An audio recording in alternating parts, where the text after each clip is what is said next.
साक्षी हम पर ऐसे आरोप कैसे कर सकती है अपने बाबा के बारे में? देखिए, आपको जो कुछ भी कहना है पुलिस स्टेशन चलकर कहिए। चलिए। साहब एक मिनट बेटा, ये कोई आम आदमी चलते फिरते आदमी नहीं है, बाबा है, आयुष्मान बाबा। और इनके भक्तों को पता चला ना कि आपने इनको ऐसे उंगली भी लगाई है, दंगे भड़क जाएंगे साहब, बता रहा हूँ। दंगे वंगे बाद में, सबसे पहले तो तेरे को उठा के अंदर डाल दूंगा। चल यार, ना चलिए चलिए, मैं कह रहा हूँ कर रही है। ये सत्य नहीं है। सभी भक्तों को वही शरबत ग्रहण के लिए दिया गया था। उनमें से किसी को कोई समस्या नहीं हुई। आप चाहे तो दूसरे भक्तों से पूछ सकते हैं। बाबा 13 तारीख को आश्रम में थे ही नहीं, वो एक भक्त के यहाँ आमंत्रित थे। मैं स्वयं पूरा दिन उनके साथ ही था। हम लोग शाम को आश्रम एक साथ ही लौटे थे। सर, मैं तो ज़्यादातर अकाउंट केबिन में ही रहता हूँ, तो बाहर क्या चलता है क्या नहीं चलता मेरे को नहीं मालूम। सच है, भगवान भी इंसान को नहीं पहचान सकता। मैंने साक्षी और उसकी बेटी को बहुत सहायता की थी, फिर भी न जाने क्यों उसने मुझ पर ऐसे घृणित आरोप क्यों लगाए। लेकिन आपको क्या लगता है बाबा, मतलब क्यों लगाए होंगे उसने ऐसे घृणित आरोप आप पर?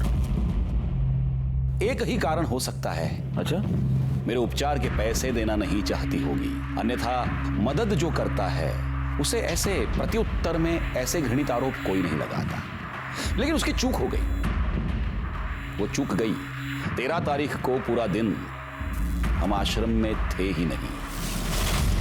सर, इसके असिस्टेंट गणेश ने भी यही कहा कि ये लोग शाम को वापस आए थे। क्योंकि यही सत्य है, हमारा शिष्य गणेश पूरा दिन हमारे साथ था, और जिस भक्त के यहां हम पूरा दिन उपस्थित थे, आप उनसे भी पूछ सकते हैं। दोनों को आशीर्वाद है मेरे।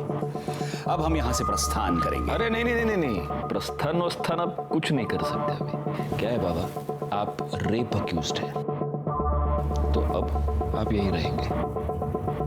बैकवर्ड, बाबा को उनकी कुटिया दिखा दो। अब अगले कुछ दिन तक भजन पूजन कीर्तन कीर्तन वहीं पे ले जाओ।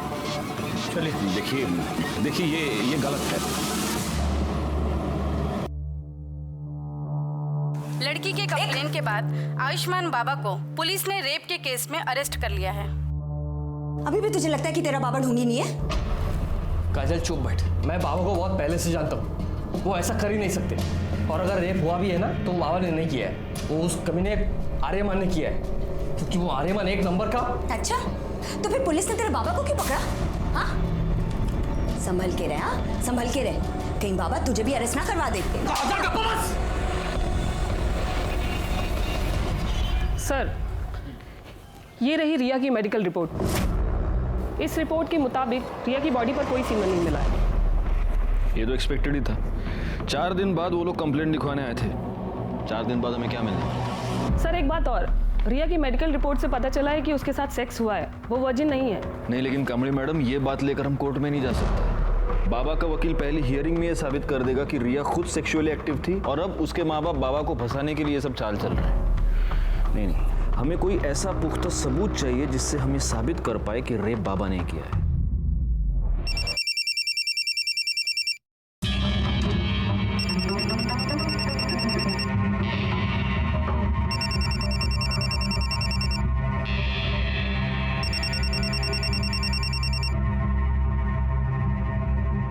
हेलो, तेरी हिम्मत कैसे हुई बाबा के खिलाफ कंप्लेंट लिखवाने की? भूल गई बाबा कौन है? या तो कंप्लेंट वापस ले, वरना हम तुझे और तेरी बेटी को छोड़ेंगे नहीं। नहीं नहीं, मेरी बेटी को कुछ मत करना। वो कौन है? कौन है? कौन है? कौन बोल रहा है? हिम्मत है तो सामने आके बात कर। अरे फोन पे क्या धमकी दे रहा है? आ सामने। हेलो हेलो, काट दिया। जो भी ऐसे छोड़ूंगा। कहाँ जा रहे हो? अरे पुलिस को इन्फॉर्म करने जा रहा। नहीं नहीं, उसने धमकी दी है। साक्षी, तुम अब भी नहीं समझ रही हो, हमें पुलिस को इन्फॉर्म करना पड़ेगा, ये सब बंद होना चाहिए। नहीं नहीं, आप मेरी बात सुनिए ना। साक्षी प्लीज, देखिए मेरी बात सुनिए प्लीज साक्षी।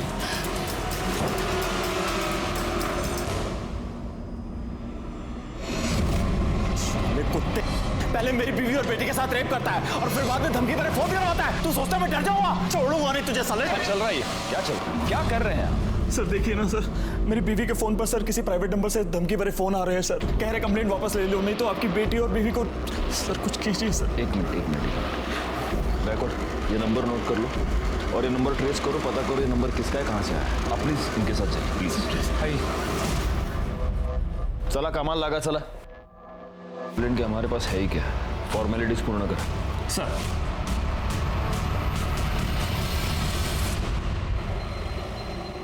रिया, भाई साहब आपने रिया को कहीं देखा क्या?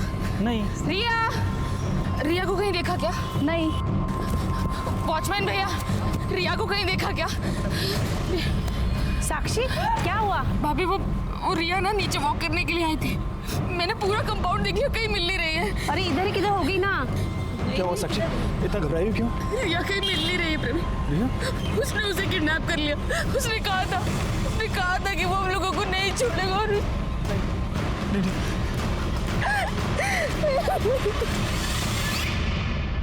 हरामखोर, रिया का रेप तूने किया है ना, मुझे सब पता है। क्या रे बड़ऊ, मैं किया है, क्या लगा के रखा है? लड़की ने देखा तेरे को, स्टेटमेंट में नाम तेरा, तो मैं कैसे किया है हा? और वैसे भी जो तू आशीर्वाद के नाम पे वो जो चोला डाल के जो चुम्मा चाटी करता है, तो ठगी कौन तू? तो रेपिस्ट कौन? तू, मैं नहीं, समझा? बकवास बंद कर, मुझे सब पता है। बाबा को मिर्ची लगी रे बाबा को मिर्ची। लेकिन क्या करे, मैं देखा रे तेरे को उस दिन आश्रम आते हुए। झूठ बोल रहा है तू। उस दिन मैं आश्रम में था ही नहीं, मैं तो शाम को लौटा था। ये जो तेरी झूठ की खिचड़ी है ना, ये तो येड़ा गणेश है ना, उसके साथ मिलको पुलिस से खिला, मेरे को नहीं। मैं देखा तेरे को उस दिन शाम को वापस आते हुए भी, और रिया के साथ कमरे में करते हुए भी। हाँ, तो मेरे साथ ना शानपंती नहीं। चल जा जा जा। बाबा वो साक्षी ठाकुर आई है, बहुत शोर मचा रही है और तमाशा भी कर रही है, जल्दी चलिए।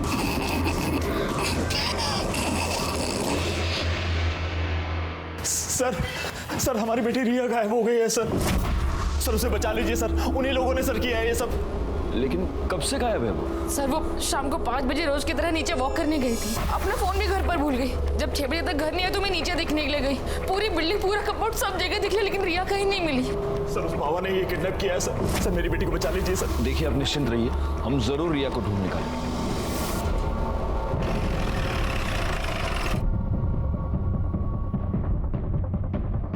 सर बॉडी को सबसे पहले इन औरतों ने देखा।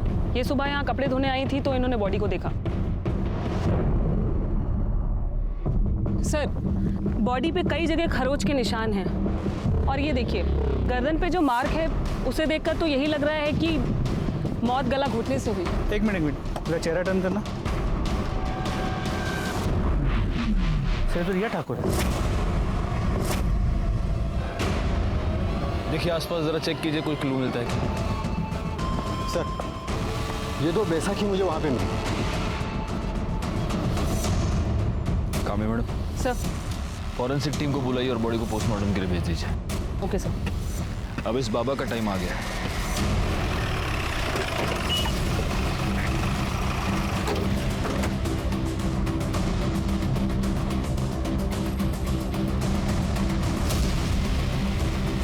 या तो ताला लगाओ। सुनिए, ये इस आश्रम को ताला क्यों लगा हुआ है? पता नहीं साहब, हम तो जब सुबह दुकान पे आए तो देखा कि ताला लगा है। बैकवर्ड, एक काम करो, ये बाबा, उसका बेटा, इस आश्रम के लैंडलाइन नंबर्स सब फोन टैप करो और ये पता करो कि इस बाबा की और कहाँ प्रॉपर्टी, और जरा इस बाबा के भी डिटेल्स निकालो। ये ओरिजिनली कौन है, कहाँ से आया है, और ये सारी डिटेल्स मुझे जल्द से जल्द चाहिए। सर पुलिस ने लड़के की पहचान रिया ठाकुर के नाम से की है। ये वही रिया ठाकुर है जिसने आयुष्मान बाबा पर बलात्कार का इल्जाम लगाया था। याद है ना तुम्हें? इसी बाबा ने तुम्हारे सामने मुझे किस किया था। तब तुम ऐसे ही बस मुंह खोलकर उसे देख रहे थे। तुम्हारी इन्हीं हरकतों से ना उसे बढ़ावा मिला, और आज देखो उसने एक छोटी सी बच्ची को मार के फेंक दिया। पर तुम आज भी ना बस ऐसे ही खड़े रहना, कुछ मत करना, और जाप लगते रहना कि तुम्हारा बाबा इनोसेंट है ना? सर कल रात को जब ड्यूटी खत्म होने के बाद आप घर चले गए तो एक आदमी ने कॉल किया था। वो कह रहा था कि रिया मर्डर केस के बारे में कुछ जानता है और आपको बताना चाहता है। मैंने उससे कहा कि आप घर चले गए तो उसने कहा कि मैं दोबारा कॉल करूंगा। उसने फ़ोन कट कर दिया और अभी तक उसको कॉल नहीं है। मैं सुबह से ट्राई कर रहा हूँ उसको कॉल करने की, लेकिन मोबाइल स्विच ऑफ आ रहा है। जोशी, पता करो ये नंबर किसका है। हो सकता है इससे हमें कोई इंपॉर्टेंट लीड मिले। Yes sir. सर, रिया ठाकुर की पोस्टमार्टम रिपोर्ट के मुताबिक पहले उसके साथ रेप हुआ था, फिर 18 तारीख की शाम 7 और 8 बजे के बीच उसका गला घोट के उसे मार दिया गया। बॉडी पर सीमेन या कोई ऐसी चीज मिली जिससे मर्डरर को आइडेंटिफाई कर पाए? नहीं सर, बॉडी की फोरेंसिक रिपोर्ट 2 दिन बाद आएगी। 2 दिन? ठीक है, तब तक वेट करते, हो सकता है उससे कोई क्लू मिले। सर आयुष्मान ट्रस्ट के नाम से आयुष्मान बाबा की 4 प्रॉपर्टीज है, बोरीवली, दहिसर, वसई और विरार में, लेकिन चारों प्रॉपर्टीज में कोई रहता नहीं है, वहाँ पे ताला लगा हुआ है। गायकवाड़, एक काम करो, इन चारों जगहों पर सिविल में अपने आदमी रख दो 24 घंटे। पता नहीं क्यों मुझे ऐसा लगता है कि बहुत जल्द यहाँ पर कोई रहने आएगा। सर, हमने आयुष्मान बाबा की डिटेल्स निकाली तो पता चला कि ओरिजिनली वो विरार का रहने वाला है और कुछ साल पहले किसी रामनारायण तिवारी नाम के वैद्य को असिस्ट कर रहा था, उसका कंपाउंडर था। गायकवाड़, एक काम करो, इस रामनारायण तिवारी वैद्य से पूछताछ करो और इस बाबा के बारे में जितनी डिटेल्स हो सके उतनी डिटेल्स निकालो। सर, वो हमारे पास 3 साल काम किया था, हमने उसको सब सिखा दिया था, मालिश करना, हड्डी बिठाना और आयुर्वेद तरीके से उपचार करना, दवाई बनाना भी। लेकिन था बड़ा होशियार, हर काम फटाफट सीख जाता था। लेकिन उसे एक आदत थी, वो आयुर्वेद और एस्ट्रोलॉजी की किताब पढ़ने का बड़ा शौक था। जरा सा भी समय मिले किताब खोल के पढ़ने लगता था। फिर एक दिन आया, कहने लगा कि हम कल से काम पर नहीं आएंगे। हम कहा कहाँ हैं? बहुत उससे कहा कि रुक जा, लेकिन नहीं रुका, वो चला गया। 1 साल बाद सुनने में आया कि साकिब खान जो है आयुष्मान बाबा बन गए। एक मिनट, ये साकिब खान कौन है? अरे वही आयुष्मान बाबा जो है, वही साकिब खान है। मुस्लिम से हिंदू नाम बदल के बाबा बना। और ये आर्यमन उसका बेटा इमरान। हाँ, जब उसकी जोरू मरी तो इमरान 2 साल का रहा होगा, तो इसने माँ का भी प्यार दिया, बाप का भी प्यार दिया। बहुत लाड करता था और लाड प्यार के चक्कर में लड़का खराब हो गया। अच्छा, ये आयुष्मान बाबा मतलब आपका साकिब खान, जब ये आपके पास काम किया करता था तो जो महिला इलाज करवाने के लिए आती थी उनके साथ कभी उसने बदतमीजी की थी? ना, कभी कोई बदतमीजी नहीं। अच्छा, उसके किसी रिश्तेदार को आप जानते हैं? नहीं, बस परिवार का मालूम था, सो हमने बता दिया।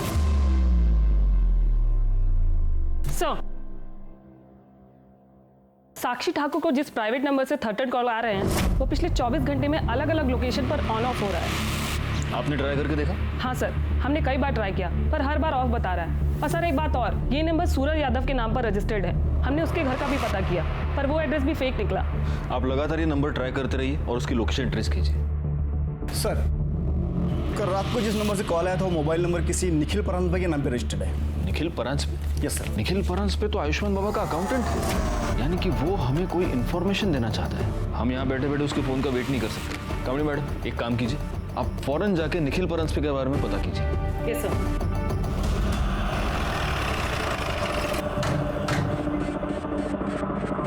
क्या आप बता सकती हैं कि काजल और निखिल कहाँ गए हैं? हाँ मैडम, कल शाम को करीब 8 बजे मैंने काजल और निखिल दोनों को एक साथ जाते देखा। मैं तो खुद हैरान थी कि दोनों एक साथ कहाँ जा रहे हैं। मतलब 24 घंटे लड़ाई झगड़ा करते रहते हैं। किस बात पे? अब ये तो नहीं पता मैडम। एक बार मैंने काजल से पूछने की कोशिश की थी तो उसने मुझे कुछ नहीं बताया, लेकिन हाँ, उसका वो हीरो है ना, उसको जरूर बताया होगा। हीरो? कौन हीरो? अब ये तो ज़्यादा तो मुझे कुछ नहीं पता, लेकिन हाँ, कुछ हफ्तों पहले जब मैं मार्केट से घर वापस आ रही थी तब मैंने देखा कि वो काजल का बॉयफ्रेंड था। अब ये सब तो मुझे नहीं पता, लेकिन हाँ, वो तभी आता था जब निखिल घर पर नहीं रहता था। कुछ दिनों पहले मैं काजल के घर शक्कर लेने आई थी, तब मैंने उसे बैठा देखा था। पहचान सकती हो कौन है वो? स्केच बनवा सकती हो? वो तो मैं नहीं बता सकती क्योंकि मैंने उसे सिर्फ 2 बार देखा है और वो भी पीछे से। निखिल और काजल का फ़ोन नंबर और फोटो तो होगा ही आपके पास? जी।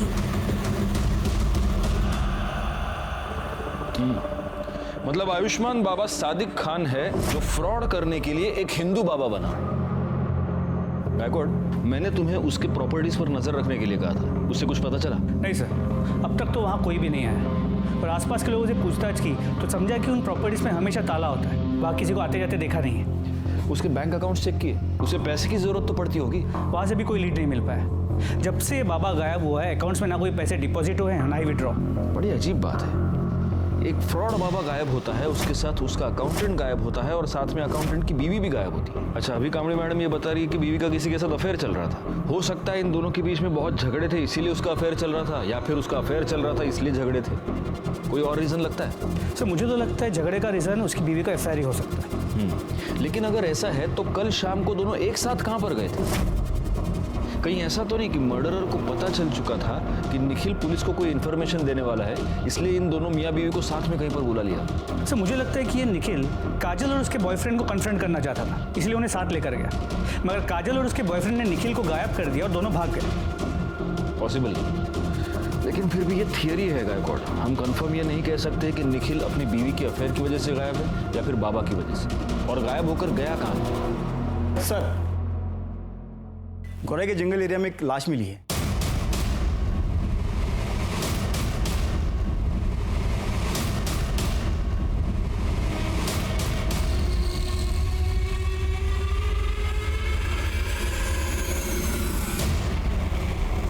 सर, ये बॉडी तो काजल ब्रांच पे की है। व्हाट? Yes sir. सर, जिस तरह साड़ी को लपेटा गया है उसे देखकर तो यही लग रहा है कि मर्डर से पहले रेप हुआ है। जरा ठीक से चेक कीजिए। Yes sir.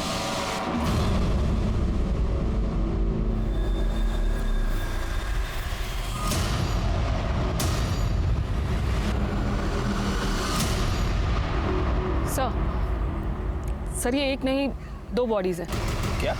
मेरा मतलब है सर, एक बॉडी में 2 डेड बॉडी। क्या बात कर रही हैं आप कामड़ी मैडम?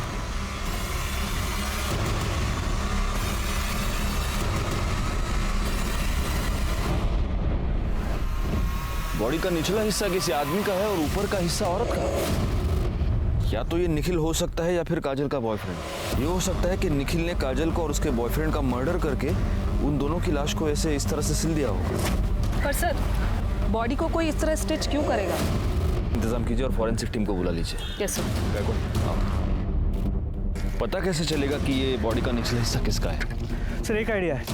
काजल के नेबर्स ने कहा था कि उन्हें यहाँ 1 साल हो गया है। हो सकता है इस बीच को कभी बीमार पड़े और कभी अपना ब्लड टेस्ट किया, तो आसपास के लैब से कुछ इन्फॉर्मेशन मिल सकती है। मतलब ब्लड ग्रुप से? जी सर। Good idea. एक काम करो, उनके घर के आसपास जितने भी पैथोलॉजी लैब्स हैं वहाँ पर पता करो इमीडिएटली। सर, पैथोलॉजी लैब से मिली रिपोर्ट और पोस्टमार्टम रिपोर्ट में जो ब्लड ग्रुप आया है उससे ये साफ होता है कि लोअर बॉडी निखिल परांज पे की है। नहीं, लेकिन अगर निखिल परांजपे और काजल के बॉयफ्रेंड का ब्लड ग्रुप सेम हुआ तो? सर ये तो मैंने नहीं सोचा था।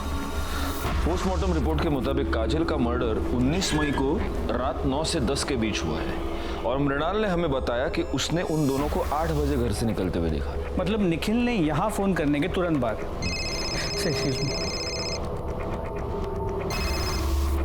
हेलो, ठीक है सर। गोरे के डंपिंग ग्राउंड के पास 2 आधी कटी हुई डेड बॉडीज मिली।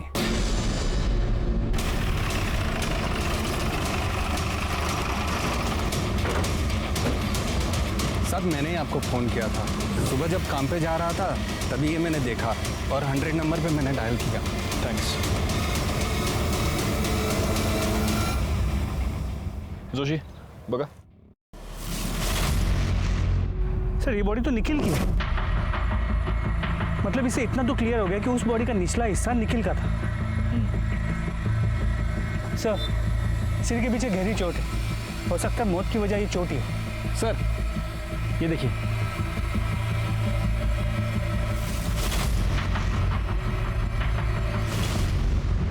गायकवाड़, अपनी फॉरेंसिक टीम को बुलाओ और उनसे कहना कि इस बार मुझे रिपोर्ट जल्द से जल्द चाहिए। सर।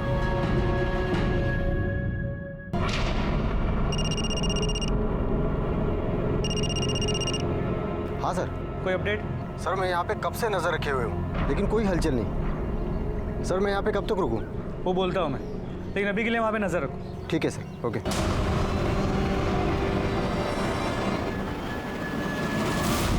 हे शिंदे ना येऊ सर। गायकवाड, आयुष्मान बाबांड्याच्या मुलाबद्दल काय कळलं का? नाही सर, पण लवकरच समजेल. और सर ये निखिल की पोस्टमार्टम रिपोर्ट, इसके मुताबिक उसकी मौत 19 मई की रात 9 और 10 के बीच हुई है और मौत की वजह सर पे रॉड जैसी किसी चीज से वार किया जाना है। इसका मतलब सिर्फ घर से निकलते वक्त ही नहीं बल्कि मर्डर के वक्त भी ये दोनों मियाँ बीवी एक दूसरे के साथ ही। बैकवर्ड एक काम करो, हमें जहाँ पर ये दोनों सिली हुई बॉडीज मिली पता करो कि मर्डर के टाइम पे वहाँ आसपास कितने मोबाइल नंबर एक्टिव थे और उन नंबर्स को बाबा, उसके बेटे और बाकी के असिस्टेंट के नंबर के साथ मैच करके देखो। सर ये रहे काजल के कॉल रिकॉर्ड्स। इस कॉल रिकॉर्ड के मुताबिक काजल के कॉल्स की ड्यूरेशन 1 से 1.5 मिनट की थी, सिवाय एक नंबर को छोड़ के। खोपोली में एक नंबर है, 3 हफ्ते पहले काजल ने उस पर 20 मिनट तक बात की थी। किसका नंबर है? काजल की माँ मुक्ता।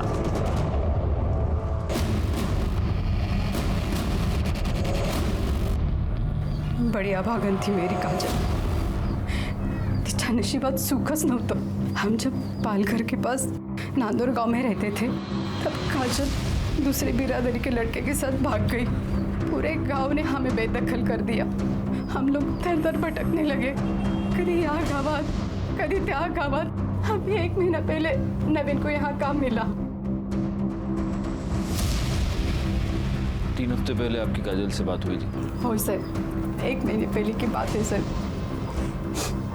मेरी जानने वाली को मुंबई में काजल बाजार में टकरा गई। उसने मुझे फोन किया, काजल ठीक है, और उसने काजल का नंबर दिया। मैंने सोचा मैं उससे बात नहीं करूंगी, पर क्या करूं, माँ हूं ना। मैंने उसे फोन किया, बड़ी खुश लग रही थी वो फोन पर।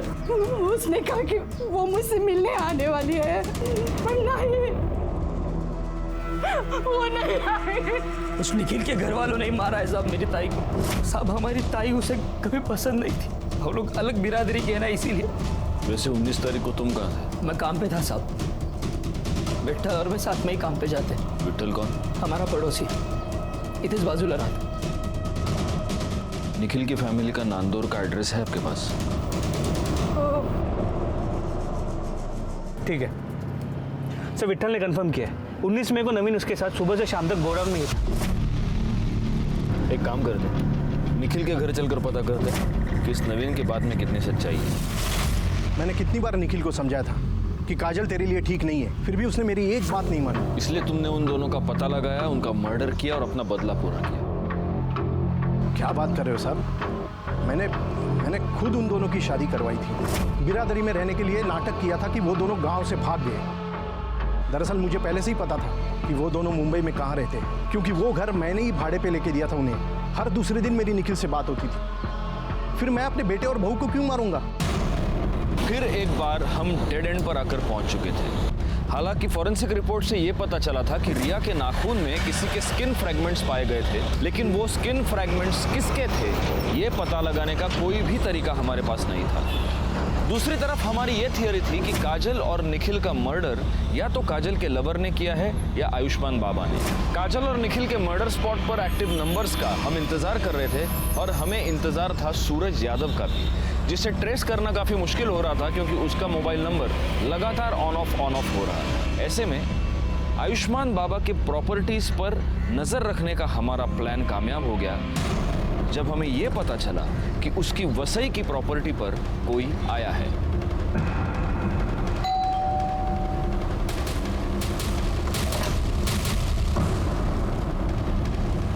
जी, आपका नाम? माजिद खान। सादिक खान को जानते हैं? हाँ, वो हमारे फूफी के लड़के हैं, हमारे बड़े भाईजान हैं। बड़े ताज्जुब की बात है माजिद साहब, आपकी आवाज़ आपके फूफी के लड़के से बहुत मिलती जुलती है। देखिए, आप हमें खामखा परेशान कर रहे हैं। हमारे बड़े भाईजान का उन्होंने जो किया है उससे हमारा कोई वास्ता नहीं है। गायकवाड़,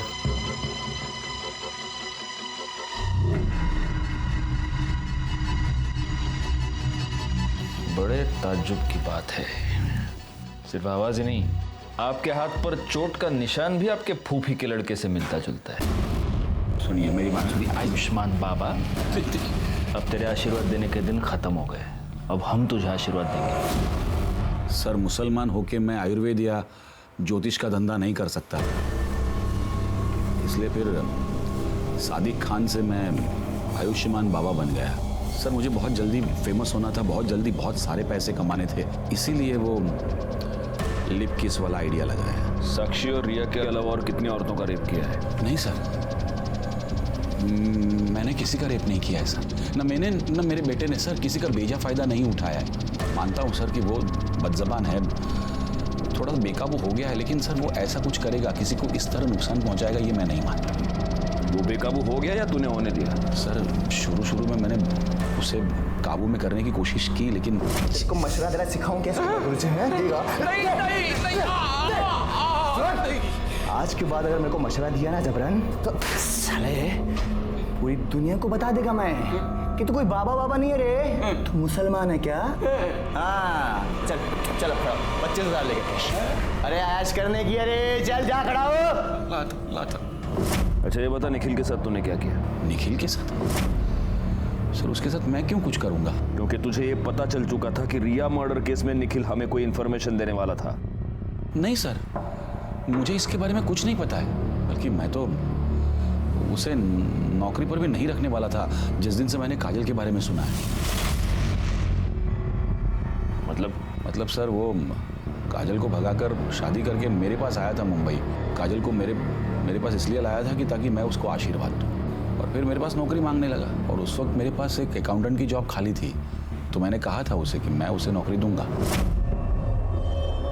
तो ठीक है, कल से तुम यहां नौकरी पे आ जाना।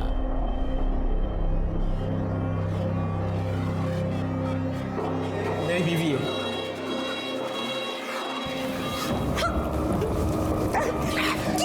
आर्यमन, ये क्या बदतमीजी है? ये क्या कर रहे हो तुम? क्यों चिल्ला रहा है? आशीर्वाद तो दिया है जैसे तू देता है। निखिल, रिया और काजल तीनों का मर्डर हुआ है। बता इसमें से कौन सा खून तूने किया, कौन सा तेरे बेटे ने किया, या दोनों ने मिलके किए तीनों खून? नहीं सर, हमने किसी का खून नहीं किया, सच कह रहा हूँ सर। अगर मर्डर नहीं किया तो भाग क्यों गया था? रिया के बारे में सुन के डर गए थे हम लोग। बेटा कहाँ है तेरा? कहाँ छुपा के रखा है उसको? जिस दिन से आश्रम से भागा उस दिन से वो गायब है सर। गायकवाड़, इसका डीएनए टेस्टिंग कराओ। रिया के नाखून में जो स्किन का फ्रैगमेंट मिला उससे मैच करके देखो।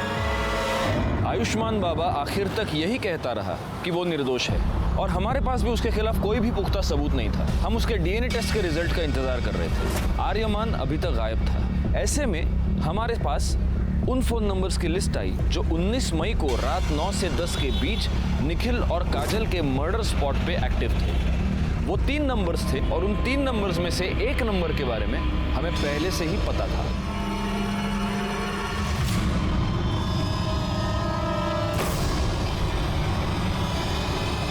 ताई की वजह से हमने बहुत दुख देखे थे साहब। मैं उससे बदला लेना चाहता था, पर पता नहीं था कि वो कहाँ रहती है। फिर पता चला कि आई को उसका फोन नंबर मिला है। तो तू पहली बार में ही कामयाब हो गया। तूने काजल को फोन करके गोराई बुलाया और वहां पे तूने उसको मार दिया। नहीं साहब, पहले मैं उसके घर गया था उसको मारने के लिए, लेकिन तब उसकी पड़ोसी ने मुझे देख लिया। दूसरी बार अखबार वाला पैसे लेने आया था। तो वो तू था जिसको मृणाल ने देखा था? मैंने सोचा कि ताई को किसी ऐसी जगह ले जाके मारना होगा जहां मुझे कोई देख नहीं पाए। हाँ बोलो नमीन। वो कुछ काम से मैं मुंबई आया था, तो आपसे कुछ जरूरी बात करनी है, मिलना था। अरे पर ताई, मैं वो सब आपको मिल के बताता हूँ। आप एक काम कीजिए, आप मुझे गुराई के पास आके मिलिए। अच्छा ठीक है, मैं आती है। क्या हो गया, यहाँ क्यों बुलाया? घर आ जाता ना। छोड़ूंगा नहीं। साहब, साक्षी और रिया का रेप नहीं किया है साहब। अब्बू का चोला अपने ऊपर डाल लिया था कि कहीं बीच में थोड़ा बहुत भी होश आए तो लगे कि अब्बू ने गलत काम किया है। मर्डर क्यों किया रिया का? मैं बस कंप्लेंट वापस करवाना चाहता था साहब, पर वो रिया का बाप है ना, फोन पे बहुत अकड़ रहा था साहब, बहुत उल्टा सीधा बोला मेरे को, दिमाग पूरा चलना आ गया था मेरा। बस मैंने सोच लिया था साहब कि इस साले को सबक सिखा के रहेगा मैं। तो मेरे को पता था कि रिया रोज शाम को ना कंपाउंड में वॉक करने को आती, और साहब उसके बाद उसकी बॉडी रात को मैं ठिकाने लगा दिया। पर ये सब बूढ़ा हुआ ना वो मेरा अबू, उसने मेरे को सब करते हुए देख लिया था साहब, बहुत घबरा गया था साहब, वो बहुत डर गया था, जबरदस्ती मेरे को छुपाया साहब। साक्षी और रिया पर रेप करने के जुर्म में और रिया के मर्डर के जुर्म में तुमको अरेस्ट करता हूँ। चार्जशीट फाइल करो। फॉरेंसिक रिपोर्ट से यह साबित हो गया कि वो स्किन आर्यमान की थी। निखिल काजल मर्डर केस और रिया मर्डर केस फाइनली सॉल्व हो गए। नवीन, जिसने अपनी बहन को एक भयानक, एक दर्दनाक मौत दी, उसका पूरा प्लान उसकी फोन की वजह से फेल हो गया। रिया, जो कि शारीरिक रूप से कमजोर थी, अपने मां के अंधविश्वास और अंधभक्ति की भेंट चढ़ गई। इसी के साथ मैं सीनियर इंस्पेक्टर